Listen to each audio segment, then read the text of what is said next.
28ஆம் ஆண்டு திருவள்ளூர் மாவட்ட அளவிலான கராத்தே போட்டி பொன்னேரி தனியார் கல்லூரியில் நடைபெற்றது.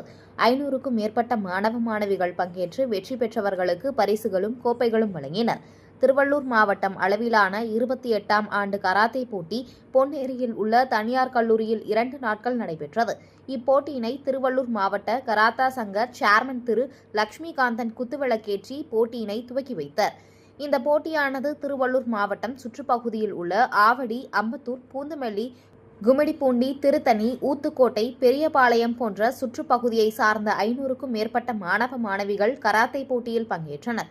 இப்போட்டியில் தங்களது திறமைகளை வெளிப்படுத்தி வெற்றி பெற்ற மாணவ மாணவிகளுக்கு சிறப்பு விருந்தினராக கலந்து கொண்ட பொன்னேரி சட்டமன்ற உறுப்பினர் துரை சந்திரசேகர் மற்றும் கும்மிடிப்பூண்டி சட்டமன்ற உறுப்பினர் திரு DJ கோவிந்தராஜ் அவர்கள் பரிசுகளும் கோப்பைகளும் சான்றிதழ்களும் வழங்கினர். இந்த கராத்தே போட்டியில் தொழில்நுட்ப இயக்குனர் விஜயராகவன், சங்க நிர்வாகிகள் தலைவர் ராஜா, துணைத் தலைவர் ரவி, செயலாளர் தட்சிணாமூர்த்தி, பொருளாளர் தனசேகரன் மற்றும் ரமேஷ்குமார் ஆகியோர் கலந்து கொண்டு போட்டியினை சிறப்பித்தனர்.